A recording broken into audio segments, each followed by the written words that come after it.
নমস্কার বন্ধুরা, সুপ্রিয়া কিচেনে আবার আপনাদের সবাইকে স্বাগত জানাই। এই কুলের সিজনে প্রত্যেকের বাড়িতেই কিন্তু কুলের বিভিন্ন রকম আচার বানায়। আমি একদম সম্পূর্ণ অন্যরকম ভাবে কুলের আচার বানাবো, যা আপনারা কোনোদিন দেখেননি বা বানিয়ে খাননি। আপনারা পুরো ভিডিওটা প্রথমের থেকে শেষ পর্যন্ত দেখবেন আমি কিভাবে কুলের আচার বানাই। ঠাম্মাদের বাড়ি এসে এই ঠাম্মার গাছের থেকে কুল নামিয়ে নিয়ে যাব। গাছ ধরেই না দেবো, দিলেই পড়ে যাবে।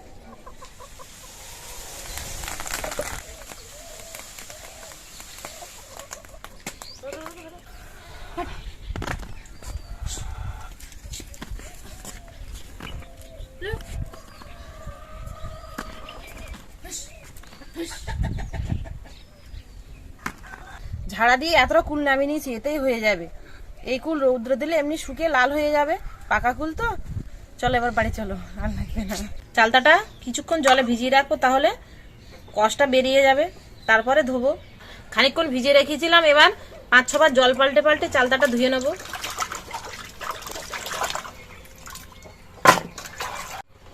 এবার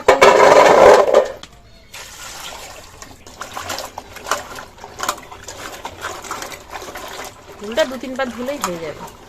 আমি চালটা কেটেছি, কিন্তু আপনাদের দাদা ক্যামেরাটা অন করতে ভুলে গেছে। আমি ঠিক এরকম বড় বড় সাইজের দুটো চালটা কেটে নিয়েছি। তবে চালটা কাটার সময় কিন্তু চালটার ওপরের যে খোসাটা আর ভেতরে মানে দু সাইডের খোসাটা ছালিয়ে ফেলে দিতে হবে, মাঝখানে শুধু শাঁসটাই নিতে হবে। চালটা আর কুল ভালো করে ধুয়ে নিয়েছি, এবার যাব রৌদ্র দিতে।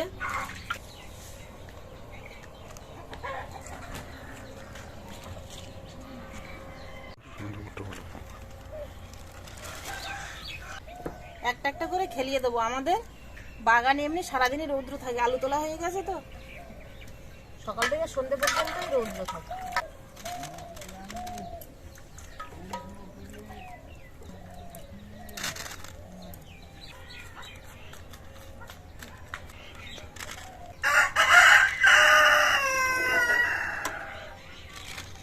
শুকাতে কদিন লাগবে বোঝা যাচ্ছে না, এখন রৌদ্র এমনি তেজ আছে।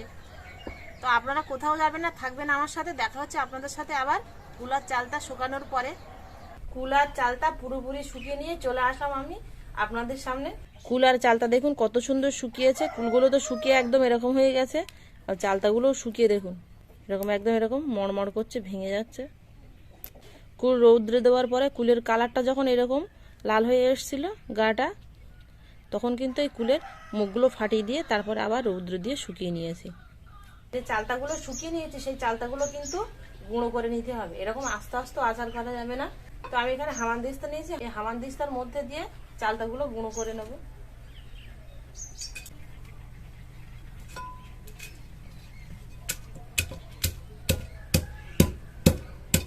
আমি চালতাগুলো হামানদিস্তা গুঁড়ো করে নিচ্ছি। আপনারা কিন্তু চাইলে মিক্সারে গুঁড়ো করে নিতে পারেন, কিন্তু সেক্ষেত্রে এই যে চালতার যে লম্বা চালা আছে, এই চালাটা কিন্তু যখন কেটে রৌদ্র দেবেন তখন এই একটা চালা 4 টুকরো করতে হবে, তাহলে মিক্সারে দিয়ে গুঁড়ো করতে সুবিধে হবে।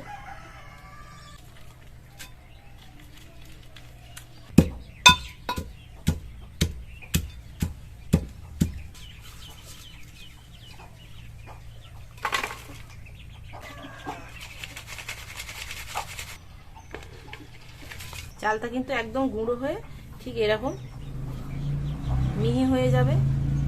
একটু সময় লাগবে কিন্তু এই চালটা গুঁড়ো করতে। চালটাগুলো সব গুঁড়ো করে নিয়েছি, দেখুন কত সুন্দর এরকম গুঁড়ো হয়েছে। আর গুঁড়োটা কিন্তু এরকম মিহি করেই করতে হবে, তাহলে আচারের স্বাদটা কিন্তু আরো ভালো হবে। আমি যেভাবে আচারটা বানাবো, এই আচারটা কিন্তু একদম সম্পূর্ণ অন্যরকম ভাবে বানাবো। ঠিক আমার ঠাকুমারা বা মারা এখান থেকে 100 বছর আগে যেইভাবে আচার বানাতো, সেইভাবে আচারটা বানাবো। প্রথমেই আগে কুলগুলো ভাপিয়ে নেব। ভাপানোর আগে কুলগুলো আগে পরিষ্কার জলে ধুয়ে নেব 2-3 বার।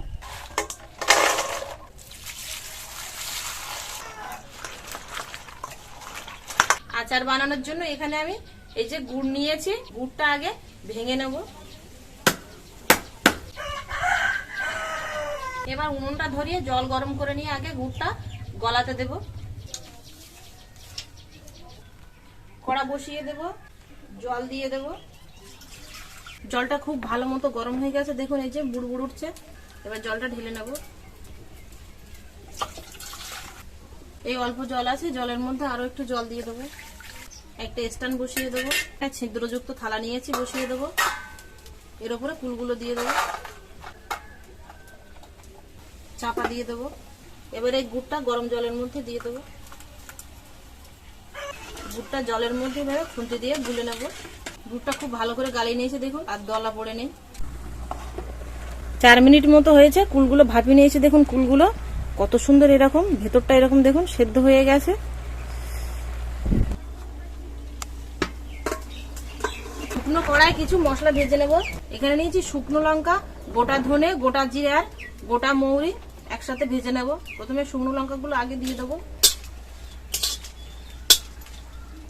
শুকনো লঙ্কাগুলো আগে হালকা এরকম ভেজে নিয়েছি। এবার এর মধ্যে বাকি মশলাগুলো দিয়ে দেবো। মশলাগুলো ভাজা হয়ে গেছে, বেশ সুন্দর একটা গন্ধ ছাড়ছে আর বেশ চটচট করে আওয়াজ হচ্ছে। এবার নামিয়ে নেব।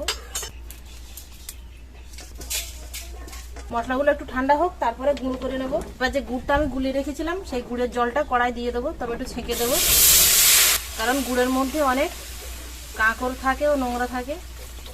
দেখুন তলায় কতটা কালো কালো নোংরা। গুড়টা ও সাইডে ফুটতে লাগুক। যে ভাজা মশলাগুলো ঠান্ডা হয়ে গেছে, আমি এবার শিলে গুঁড়ো করে নেব।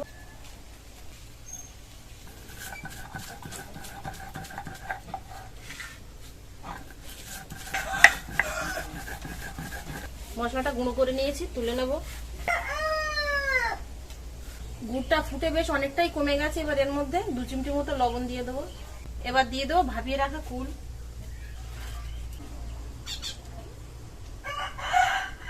যে চালতাটা আমি গুঁড়ো করে রেখেছিলাম সেই চালতার গুঁড়ো দিয়ে দেবো।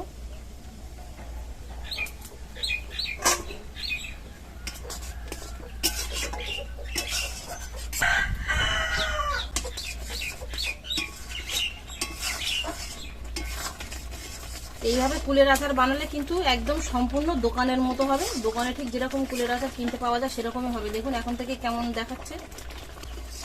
কুলের আচারটা হয়ে গেছে। এবার এর মধ্যে গুঁড়ো করে রাখা মশলাটা দিয়ে দেবো। মশলা দিয়ে কুলের আচারটা 1 মিনিট মতো রান্না করে নিয়েছি। কুলের আচারটা হয়ে গেছে, এবার নামিয়ে নেব।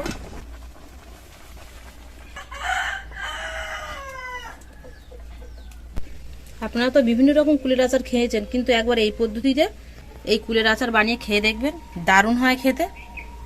আর একবার এই কুলের আচার খেলে আপনাদের আর মুখে অন্য কুলের আচার ভালো লাগবে না।